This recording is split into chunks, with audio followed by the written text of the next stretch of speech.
তুমি কি এখানে কি করছো? আমি তো তোর ঘর মটকাতে এসেছি। তুই বল এখানে কেন এসেছিস? আমাকে দয়া কর, আমাকে মেরো না। আমি এখানে আসছিলাম এমনে।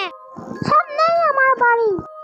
আমি তো তোকে ছেড়ে দিতে পারি। তুই বল একটি লাইক আর একটি সাবস্ক্রাইব করে দিতে, তবে আমি তোকে যেতে দিব। দয়া করে শাকচুন্নির কথা শুনে তুমি একটি লাইক আর একটি সাবস্ক্রাইব করে দাও।